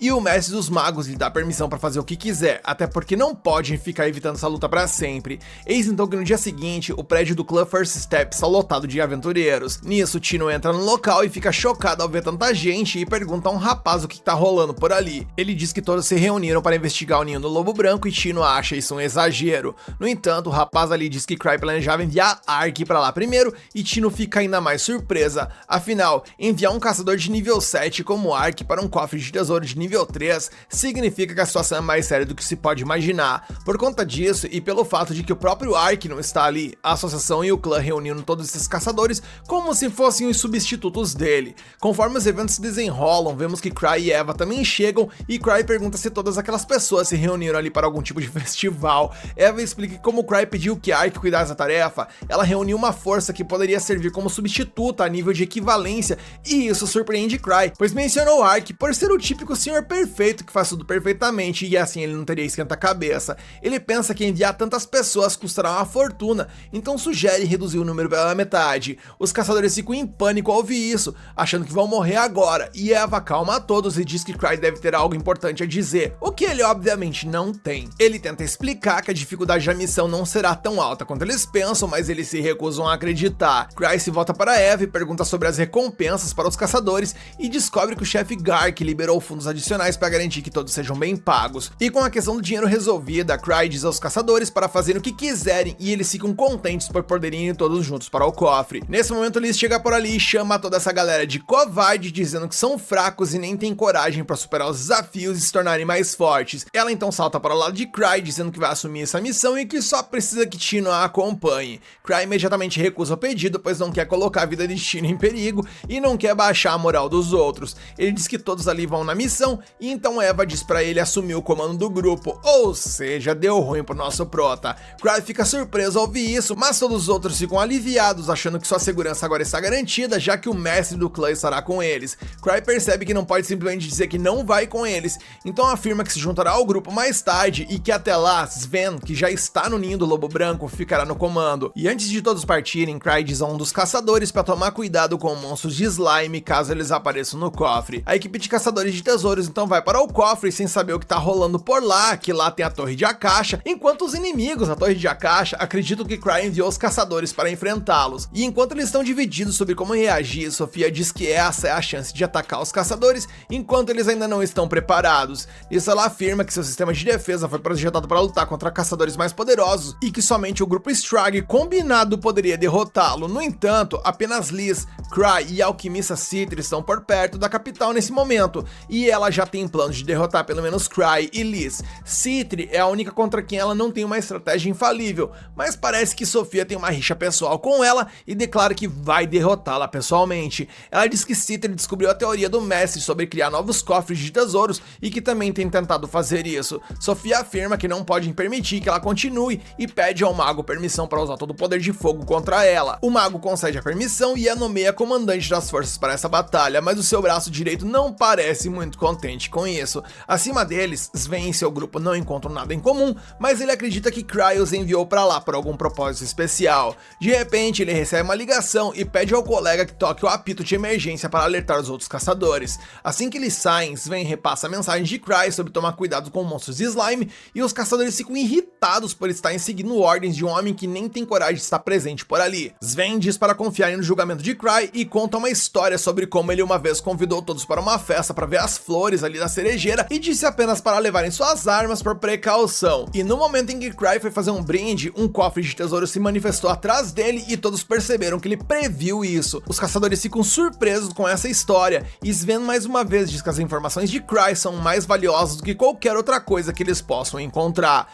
De volta ao escritório de Cry, Liz o está incomodando ali pedindo para que ele lhe dê algum trabalho porque ela quer mostrar suas habilidades de luta na frente dele e Cry já tá irritado com o comportamento dela pra cacete e se pergunta por quanto tempo ele terá que aturá-la até que os caçadores resolvam o problema no ninho do Lobo Branco e ele possa aparecer por lá no final das contas. Nesse momento a alquimista Citri chega por ali, dizendo a Cry que está ali para ajudá-la a lidar com uma organização incrivelmente forte e astuta que em breve pode se tornar uma ameaça ao mundo inteiro. Cry imediatamente expulsa Liz e Tino do escritório ao ouvir os detalhes sobre a Torre Akasha de Citri, e do outro lado da cidade, Guy, que também veste sua armadura de batalha para entrar no cofre de tesouros e provar que seus dias de glória ainda não acabaram. E a assistente dele tenta impedi-lo, pois sabe que ele pode acabar se machucando nessa brincadeira. Porém, Citri acaba aparecendo por ali e compartilha informações importantes sobre seus verdadeiros inimigos. Em um flashback, vemos que Cry se recorda de uma conversa que teve alguns anos atrás com Citri, onde ela mencionava que não era forte fisicamente como os amigos da equipe, mas que queria ajudar a eles do seu próprio jeito, e o nosso prota aconselhou a se tornar uma alquimista. Voltamos então ao presente, onde vemos que Cry e Citri estão falando sobre o slime dela, e Citri diz ao nosso prota que o slime que ela criou tem a capacidade de se adaptar rapidamente ao ambiente, mas é um protótipo falho e instável. No entanto, ela garantiu que o slime nunca atacaria tanto ela quanto o Cry, o que faz com que ele se preocupe, afinal, bem conversado significa que ele tem passe livre para acabar com o restante da cidade, né? Ele havia dito a Citri que não sabia como e quando o slime desapareceu, então ela apenas acredita que ele deve ter saído da cápsula e escapado pelo sistema de drenagem do banheiro dele. Cry se sente um pouco mais aliviado ali por ela confiar nele cegamente, então Citri diz que há algo a mais sobre o qual ela precisa falar e que inclusive pode ser ainda mais perigoso que o slime fora de controle. A cena muda e agora vamos ao Covil dos Lobos Brancos, onde vemos que Sven descobre por meio dos reforços que Cry não se juntará a eles tão cedo e também não permitiu que Liz fosse até lá. Sven menciona que se sente aliviado por não ter enviado a desmiolada da Liz pra lá, e então decide reunir a galera para averiguar como está a moral de todos os caçadores de tesouros que estão presentes por ali. Ele então começa a discursar e pergunta se estão preparados para enfrentar slimes, e bem, todos os caçadores respondem que nem é preciso se preparar para derrotar slimes, então não precisam se preocupar com eles. Sven já sabia que as respostas seriam desse nível e por isso xinga nosso prota mentalmente por ficar dando informações de maneira vaga. Nesse momento, um caçador decide entrar no cofre porque acha que criar estratégias é coisa de fracotes. Todos tiram um sarro dele por não estar entendendo o que tá rolando por ali, e Sven diz que ele pode se tornar a primeira vítima dos monstros com prazer. Apenas pediu para ele não morrer em vão e deixar algumas pistas para que possa ser vingado por eles depois. O cara ali então os chama de um bando de covarde enquanto avança, e então alguém timidamente levanta a mão para fazer uma pergunta. Vemos então que é uma garota ruiva, e pra mim ela é a Sofia, sim, a chefe da defesa da Torre de Akasha, que está infiltrada no grupo, e se não for ela, meu Deus, os animadores estão enxugando gelo para economizar nos designs. Ela afirma ser uma alquimista pertencente ao clã de Cry, dizendo que trabalhou junto com Citri em pesquisa sobre slimes, e então tira um frasco de remédio ali mencionando que ele pode matar qualquer slime, por mais poderoso que ele seja. Depois disso, Sven anima os caçadores de tesouros, dizendo para mirarem na glória, mas retornarem vivos para casa. Vemos então que a investigação começa, e ao final do dia, eles não encontraram nada além dos fantasmas de lobos que estão ligeiramente mais fortes do que o normal. Sven se pergunta se Cry estava errado dessa vez, mas pensa que seria bom se isso fosse verdade. Nesse momento, aquele mesmo paspalho arrogante de outrora aparece e diz que se ele não tivesse dado a eles ordens tão inúteis,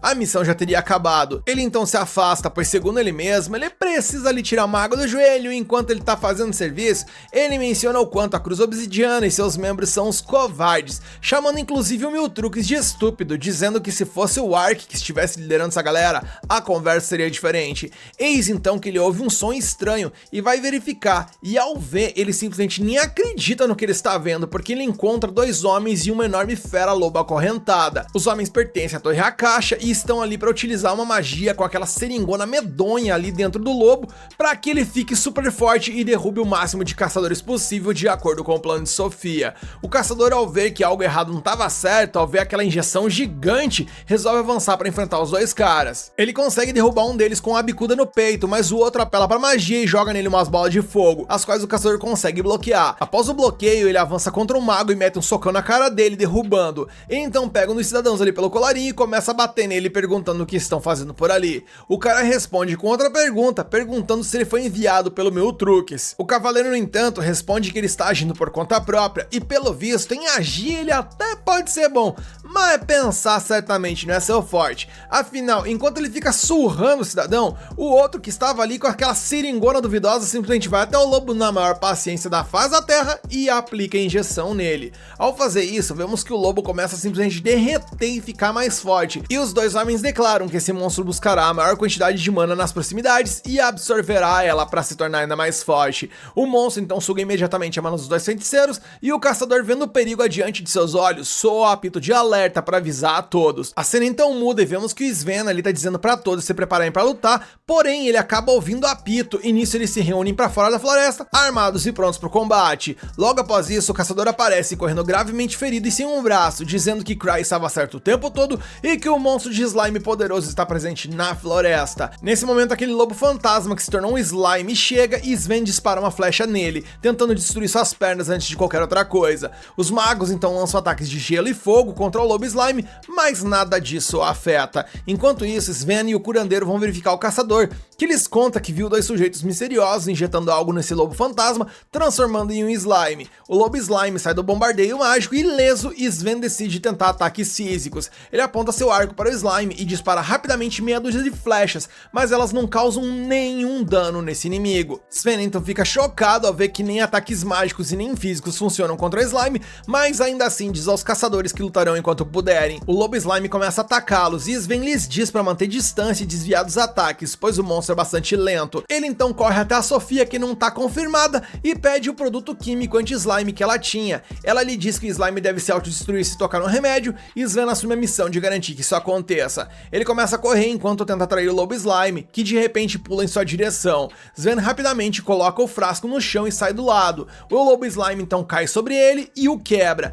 e ao tocar o produto químico, inúmeras explosões ocorrem dentro de seu corpo, e todos que estão ali acham que a luta chegou ao final, mas o lobo slime absorve as explosões e ainda sobrevive. Sven fica desanimado porque o lobo não era um slime, afinal de contas, se ele fosse, certamente teria ido de arrasta. Enquanto o cara de armadura ao lado dele diz que Cry mencionou que a criatura parecia com um slime, e não necessariamente que era um slime. E Sven começa a xingar ele mentalmente por não transmitir as coisas de uma forma mais clara. De repente, Citri chega para ajudar, pois literalmente implorou a Cry para colocá-lo no comando do covil do lobo branco. Ela diz a Sven que o motivo pelo qual eles não conseguiram ferir o lobo slime é que sua mana densa está atuando como se fosse uma barreira para ele. Ela se interessa por esse monstro único que nunca tinha visto antes, mas com uma rápida olhada nele, descobre exatamente como o lobo fantasma derreteu e se transformou em um slime. Ela então se aproxima do perigoso monstro, desviando facilmente de seus ataques, enquanto percebe que ele está caçando pessoas com mais mana para restaurar seu corpo ao normal. Ela sente pena dele, pensando que é uma experiência fracassada de alguém, e decide matá-lo. Ela então joga um frasco no lobo slime e pede para que Sven atire nele. Sven atira e acerta o frasco com precisão,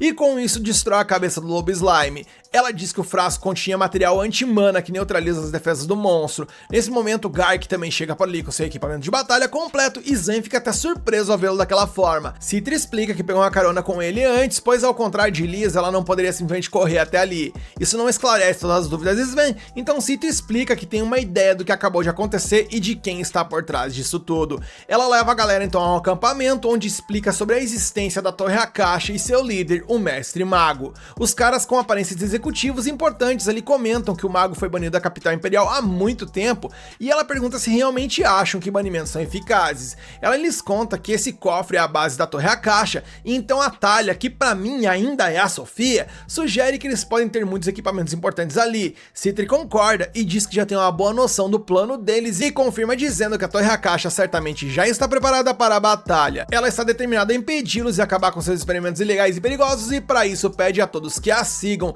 dizendo que ela não é o Cry, mas ainda assim fará o seu melhor. Mais tarde, enquanto todos se preparam para a luta, o assistente de Sven comenta que Citri parece bastante corajosa, e Sven diz a ele para não a subestimar, pois ela usa o fato de ser fraca para recorrer a todos os meios possíveis para vencer, e nesse sentido, ela é tão monstruosa quanto os outros membros da Stragre. Enquanto isso, a cena muda e vemos que a Liz está duvidosamente sentada no colo de Cry, pedindo para deixá-la ir ajudar a Citri, porque ela é mais fraca, e Tino, vendo essa cena, provavelmente está com vontade de se enterrar no chão de vergonha alheia. E o nosso prota, bem, ele obviamente recusa as birras dela. Cena muda e vamos para a Torre Akasha, onde vemos que os membros da organização não ficaram nada felizes com a ordem da Sofia. Ela ordenou que eles enviassem os fantasmas fortificados um de cada vez, e segundo eles, isso seria apenas desperdício de recursos, visto que isolados eles são mais fáceis de se derrotar do que se fossem enviados em grupo. Flick argumentou que Sofia, sendo apenas uma pesquisadora, não tinha conhecimento sobre estratégias de guerra, e por conta dessa ordem sem fundamento, tentaram convocá-la para resolver a situação. No entanto, ela havia mencionado que iria verificar verificar o sistema de defesa e em seguida simplesmente desapareceu, ficando inacessível através de sua pedra de comunicação. E demonstrando frustração, Flick relembrou a todos que eles enfrentavam uma situação cheia de armadilhas e que sem preparo total poderiam ter sérios problemas. Um companheiro deles ali recordou que o mestre tinha dado autoridade total a Sofia, mas que o que importava no final das contas era a vitória. Com isso, Flick decidiu agir por conta própria e ordenou que todos os fantasmas fossem liberados de uma vez, prometendo ensinar a Sofia os verdadeiros princípios de uma guerra. A cena muda e agora vamos para o acampamento, onde os superiores interrogavam os inimigos capturados após descobrir que a caixa estava por trás da criação desses fantasmas fortificados. Citri garantiu que pouparia a vida dos homens e perguntou se o mestre deles era Magus. Contudo, eles se recusaram a responder, preferindo a morte atrair seu mestre. Ainda assim, essa declaração foi mais do que suficiente para que a alquimista deduzisse que se tratavam de discípulos de Noctus, pois eles aparentavam ser seguidores típicos daquele impostor. Ela revelou que vem seguindo a Torre Akasha por muito tempo e que além disso, ela também conhece todos eles. Ela menciona que quer resolver as coisas na base do diálogo e pergunta mais uma vez sobre Noctus. Os homens, demonstrando lealdade ao seu mestre, permanecem calados, até que ela retira um frasco mencionando que a suposta água colorida ali contida nele soltaria a língua deles. Um dos caras lhe protestou sobre o uso daquilo, mencionando que aquilo era uma poção ilegal que confunde a consciência, força confissões e apaga memórias. No entanto, a garota enfatizou que sem as respostas adequadas, Noctus certamente escaparia. Esse anime não cansa de me surpreender. Quando achei que não teríamos novidades, os caras me colocam até representantes dos direitos humanos na obra. Os caras produzirem fantasmas fortificados está ok. Caçadores perderem o braço, como o cidadão que a gente viu no episódio anterior, e até a vida, se falarmos de outros que nem sabemos, está ok também. Agora interrogar, não, aí já é demais. Enfim, seguindo o plot, Gark interrompeu, reconhecendo que Citri tinha um bom argumento, mas que não podiam agir de qualquer forma com os prisioneiros, já que eles, diferente dos prisioneiros, não são criminosos, mencionando que ela certamente entenderia isso melhor do que ninguém. Citri então respondeu que estava apenas brincando, pois o líquido que carregava era apenas uma água colorida, e para provar, ela simplesmente bebeu a substância, mostrando que nada vai acontecer, mencionando apenas que ficaram sem tempo, e ao terminar sua frase, um barulho alto surgiu no meio da floresta, e os membros da reunião saíram rapidamente da tenda para verificar o que estava rolando, enquanto o rugido de um monstro ecoava. Os capturados ali da caixa riram e celebraram a chegada de um aliado poderoso, indicando o fim dos caçadores. E das profundezas da floresta, uma enorme criatura surgiu em direção aos humanos, enquanto Sven, totalmente perplexo, questionou como iriam derrotar aquela coisa.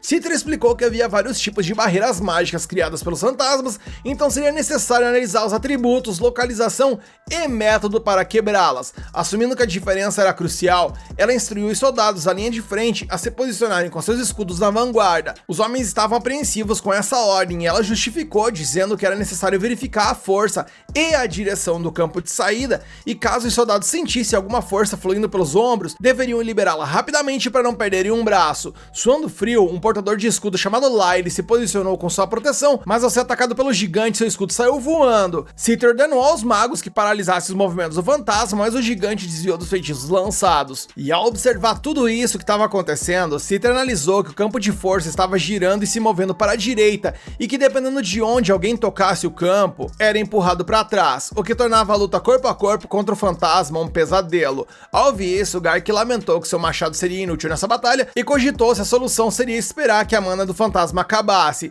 Citri respondeu que por conta do tamanho e o material de mana, a brincadeira ali deveria durar cerca de 1 hora, ou seja, isso é um tempo mais do que suficiente para o monstro ali causar grandes danos. Sven finalmente compreendeu porque Cry queria mandar Ark para lidar com isso. Citri acrescentou que se concentrassem toda a força de ataque em um único ponto e mantivessem os disparos, talvez eles conseguiriam destruir o ponto fraco do alvo e derrubá-lo. No entanto, ela enfatizou que a tecnologia desse fantasma era altamente avançada e com o poder de fogo atual deles isso seria bem difícil. E para piorar ainda mais a situação, eis que um segundo fantasma fortificado surgiu no campo de batalha. Sven pediu para que Citri ordenasse a retirada, pois os homens estavam exaustos e não podiam lidar com uma ameaça desse nível no momento. Gark, por outro lado, acreditava que até mesmo fugir seria complicado e perguntou se poderiam chamar reforços dos magos. E apesar da preocupação dos homens, Citri, meio que antecipando o caos, ficou impressionada com a capacidade da Torre Akasha de ser liderada por pessoas tão burras, e com isso ela ordenou que os magos cessassem os ataques e que todos recuassem.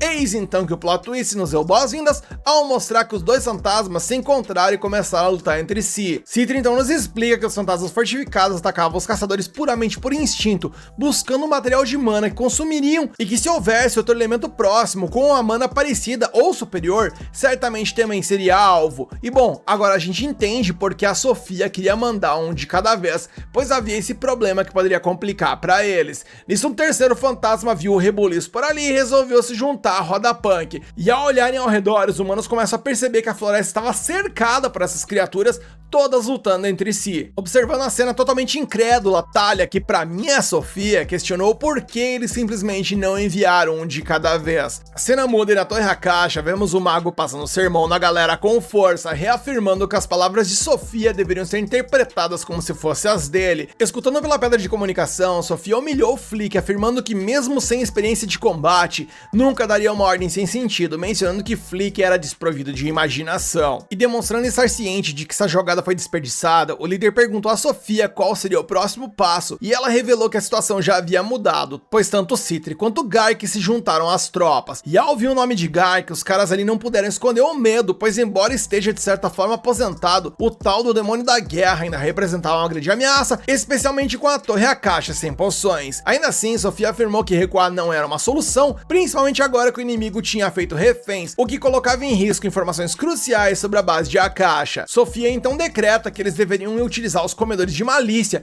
e dessa forma atacar primeiro, pois dessa forma iriam atraí-los ao alcance deles e com isso poderiam utilizar a força total para vencer. Afinal, se todo mundo for de vala, não haveria vazamento de informações. Noctus destacou que os comedores de malícia ainda estavam em treinamento, então alguém precisaria comandá-los. Assim, Sofia mencionou que era hora de Flick mostrar seu serviço e colocou os monstros sob o comando dele. E diante do desafio, Flick parecia apreensivo, mas engoliu suas dificuldades e garantiu que faria um excelente trabalho, especialmente após a vergonha que acabou de passar. Mais uma vez a cena muda e no acampamento dos sobreviventes, Talia considera Citri um exemplo raro entre os caçadores, digna do apelido de prodígio. Dotada de imenso talento e inteligência, Citri não é apenas um gênio, mas também busca incessantemente a verdade, independentemente dos perigos que possa enfrentar. E sempre agindo dentro dos limites da lei, Talia admite sentir inveja da extrema inteligência de sua colega, acreditando que jamais poderia igualá-la. Sven surge por ali e interrompe as reflexões de Talia, expressando frustração pelo fato de a substância anti-slime não ter funcionado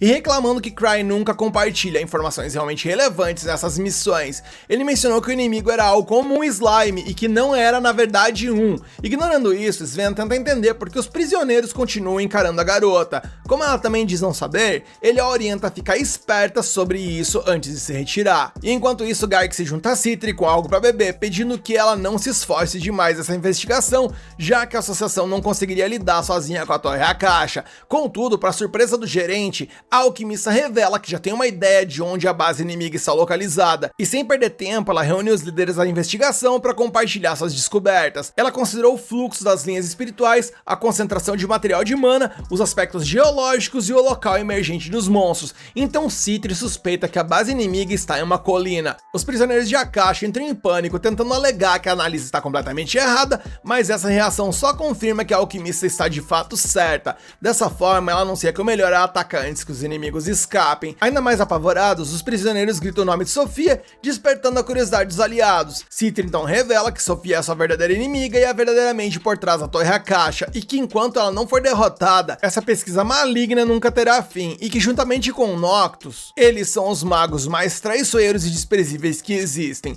Na visão de Citri, é sua culpa que Sofia ainda esteja em liberdade, mas ela assegura que não repetirá o erro do passado e que em breve Sofia estará na prisão de História do Sul. Enquanto isso, vemos que Cry está se aproximando do acampamento ao lado de Liz e Tino. O Miltrux está preocupado por ter chego cedo demais, já que sua ideia era aparecer apenas os finalmente quando tudo já estivesse resolvido. Afinal, ele não tem relíquias ou anéis de segurança suficientes e se não tiver truques para se defender, a situação pode ficar crítica para ele. E como o caminho à frente estava completamente escuro, então Tino tenta segurar a mão de seu mestre. No entanto, Liz age com um ciúme absurdo e quase espanca Tino ali mesmo, dizendo que levaria bilhões de anos antes que Tino fosse digna de segurar a mão de seu mestre. Cry a corrige, dizendo que anos-luz são uma medida de distância e não de tempo, mas deixa passar, e usa sua visão de coruja para enxergar o caminho à frente, mesmo sem saber quanto tempo essa relíquia vai durar. De qualquer forma, Liz tranquiliza nosso prota, garantindo que ela destruirá qualquer coisa em seu caminho, e se vira pra Tino, ordenando que ela faça o mesmo. Enquanto isso, o caçador ali que perdeu o braço conclui que o Miltrux não aparecerá, e que embora ele o criticasse, agora percebe que se tivesse seguido seus conselhos antes, seu braço não estaria naquela condição. Citri menciona que Cry praticamente nasceu para ser um um caçador de tesouros e que certamente alcançará o nível 10. O carinha ali ouve isso, quase surta e menciona que agora ele quer conhecê-lo ainda mais, mencionando que ele deve ser muito forte. Citri menciona que ele é, mas que força é apenas um atributo e que mesmo que ele fosse mais fraco do que um coelho de areia em combate, ainda assim isso não importaria porque ele é fora de série. Sven então questiona por que Citri não trouxe sua criatura mágica habitual. Ela responde que o Killian está em manutenção nesse momento, mas é interrompida quando um feitiço atinge ferozmente o grupo. Acima deles, o Flick se gaba do trovão calamitoso, seu ataque mágico de classe alta.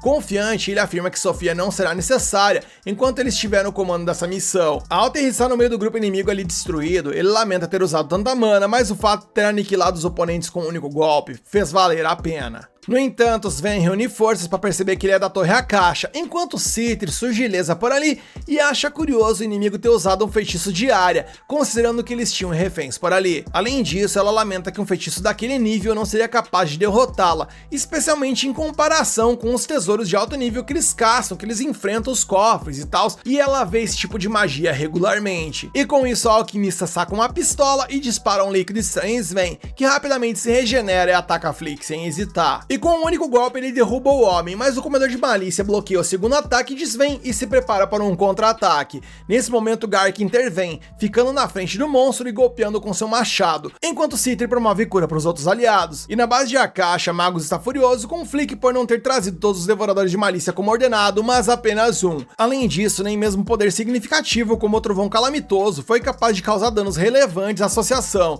Isso leva a suspeitar que tudo isso fazia parte de um esquema do Mildrukes planejado para desenrolar exatamente dessa forma. No entanto, Noxus ainda não está pronto para fugir, pois além dos devoradores de malícia restantes, eles ainda têm uma carta na manga, no caso, Akasha e a própria Sofia, e com isso eles se preparam para defender a base com tudo que eles têm. Nisso os caçadores chegam à base inimiga e Gark convoca Citri e Sven para liderar o ataque. Enquanto isso, o grupo de Cry segue o rastro do trovão calamitoso que atingiu a floresta. Vemos então que Citri e os outros caçadores encontraram a entrada da base da Torre Akasha, mas Sven alerta a eles que eles não deveriam entrar sem estarem devidamente preparados. Gark, no entanto, diz que ele próprio é mais do que suficiente para tancar a situação. Ele então pede que Citri e Sven confiem nele e sigam para a caverna, pois deseja mostrar a Liz que ainda tem o espírito de luta dentro dele. Nisso eles avançam em direção à caverna, mas os membros da Torre Akasha estão prontos para enfrentá-los com seus leões voadores. No entanto, isso é apenas uma estratégia para ganhar tempo enquanto o Magus ativa sua carta na manga dentro de seu laboratório, no caso, um golem gigante. Magus afirma que essa é a arma mais poderosa da Torre Akasha e que está confiante de que seus inimigos não conseguirão derrotá-la. Eis então que o golem sai da caverna e Gark está diante dele, pronto para lutar. O golem então inicia o combate com um ataque pesado e Gark precisa usar muita força para bloquear o ataque. E diante desse combate, vemos que os outros membros da Torre Akasha decidem partir para o ataque também. Eles vão alto, fora do alcance de Sven e dos outros combatentes. E enquanto o pau tá torando ali no campo de batalha, vemos que os dois prisioneiros estão tentando cortar as cordas que amarram suas mãos. Um dos leões voadores ataca Sven e acaba o ferindo, mas ele se cura rapidamente e encoraja seus amigos a não desanimar. A situação parece complicada para os caçadores de tesouros, porém o que os inimigos não contavam era com o fato de que Liz chegaria até o local, e com uma velocidade incrível ela atinge um dos leões voadores e o esbagaça completamente, e todos ficam animados com a sua presença, e Sven os incentiva a avançar. Enquanto isso, Cry e Tino estão sozinhos na floresta, e nosso Prota está um pouco preocupado, porque Liz foi lutar e agora ele está sem um guarda-costas confiável. Eis então que Tino o alerta sobre a presença de outras pessoas ali e pergunta se deve lidar com quem está próximo, mas ele pede que ela deixe isso de lado, achando que são apenas animais selvagens. No entanto, as pessoas que Tino percebeu são justamente os prisioneiros da Torre Akasha, que ficaram confusos sobre o porquê de Cry ter permitido que eles escapassem. Cry nem sabia que eles estavam ali, e enquanto ele decide continuar a jornada, ele sofre um revés, pois suas lentes de visão noturna pararam de funcionar e por conta disso ele não enxerga mais nada e pede que Tino o guie pelo caminho. De volta ao campo de batalha, Liz está dominando os leões voadores e questionando os outros caçadores de tesouro sobre como conseguem ter tanta dificuldade contra aquilo. Ela chama Citri de fraca e Citri questiona o que ela está fazendo por ali. Liz responde que implorou a Cry para deixá-la vir e lutar. Com movimentos extremamente rápidos e certeiros, ela ataca o golem, mas percebe que ele é mais resistente do que ela esperava. Liz continua sua estratégia de atacar o golem em alta velocidade, empurrando, causando pequenos danos. Gark, determinado a não ser superado, usa seu machado para congelar o golem. O Golem então cai no chão e Sven mira para atacá-lo. O Golem até desativa por um instante, mas logo de repente ele se reinicia e parte para o contra-ataque. Gark tenta acertá-lo com seu machado de gelo mais uma vez, mas o Golem desvia e salta pro alto, e todo mundo fica surpreso como que uma porcaria gigantesca de metal como aquela poderia ser tão ágil. Isso inclusive faz lembrar de Ansem, que é quase do mesmo tamanho do Golem, mas é ainda mais ágil do que ele. Lee se pergunta se o Golem foi inspirado em seu amigo, mas decide que isso não importa nesse momento, porque ela precisa destruí-lo.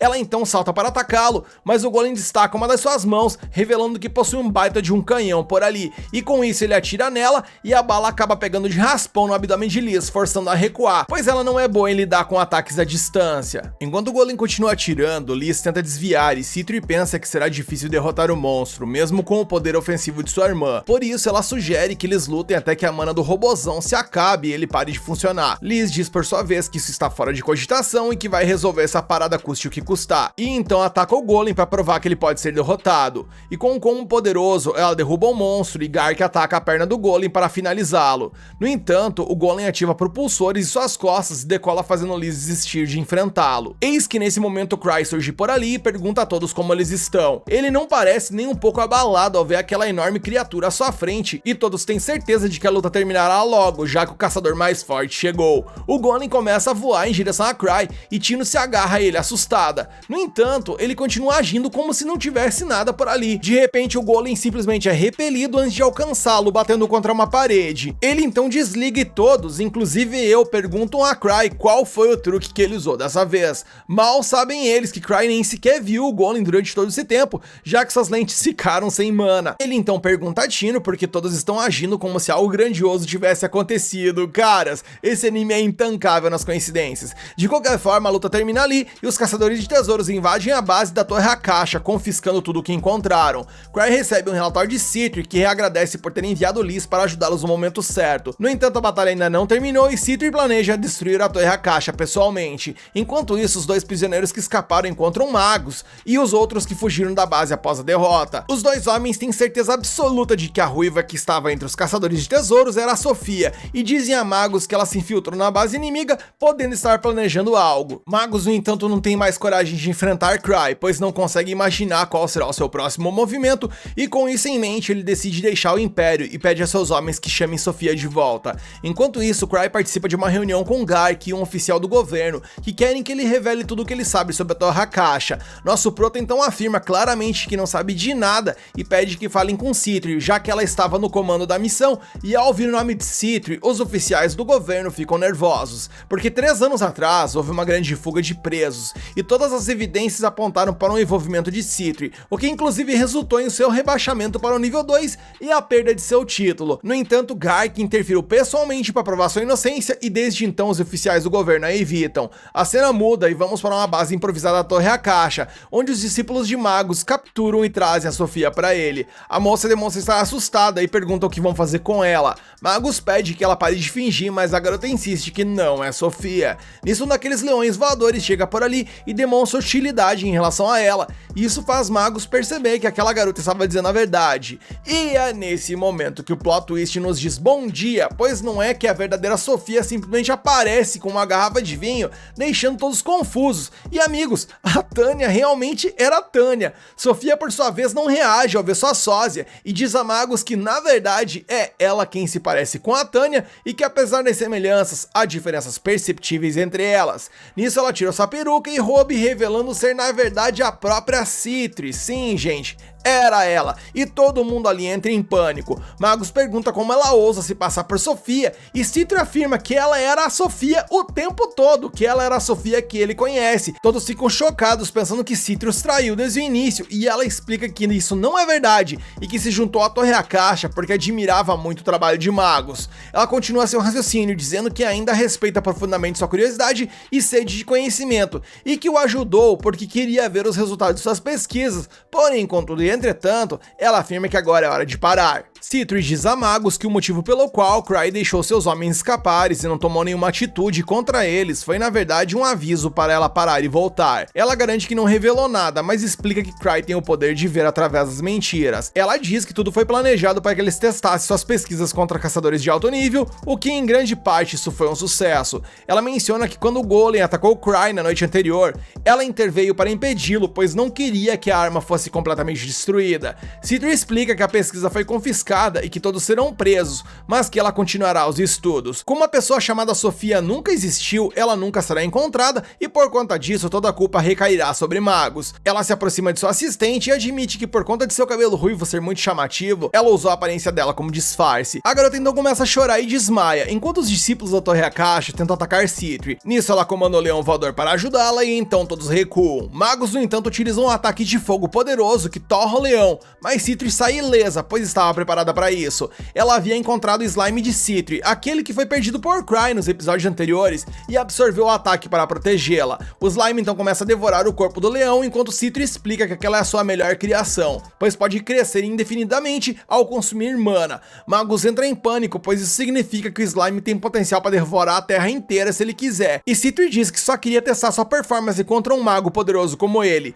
De repente os discípulos de Magus ativam uma bomba de fumaça e pedem para que ele fuja enquanto eles tentam conter o slime dourado. Porém, antes que sua fuga pudesse se concretizar, Magus esbarra em alguém musculoso na porta e cai a escada abaixo. Ele se desespera ao vê-lo e Citri aparece, explicando que queria se tornar forte como os outros amigos e como criar golems é demorado e caro, ela decidiu criar uma quimera de estimação. Para isso, ela invadiu uma prisão de segurança máxima e usou os criminosos fugitivos como matéria-prima para criar a quimera. Magus percebe que está diante da pessoa mais implacável que já conheceu e Citri coloca sua máscara, afirmando que ele será uma excelente matéria-prima para ela. A quimera então manda Magus de vala e os outros são presos após Citri apagar suas memórias. Ela também apagou as memórias de sua assistente e relata a Cry que tudo terminou bem. Ela então diz ao seu líder que será mais cuidadosa ao lidar com novos materiais a próxima vez, mas ele, só pra variar, não faz a menor ideia do que ela tá falando. Nisso o episódio acaba e caramba, eu já não sei mais se o Cry é forte ou fraco, se a Citri é boa ou é má, e essa confusão total é mais um dos motivos para que a gente fique curioso para saber como essa obra vai continuar a partir daqui. Você quer continuar acompanhando essa história aqui no canal? Então deixa aqui nos comentários que você quer a continuação, mete o dedo no like para fortalecer esse vídeo e se inscreve e ativa o sininho para fortalecer o canal.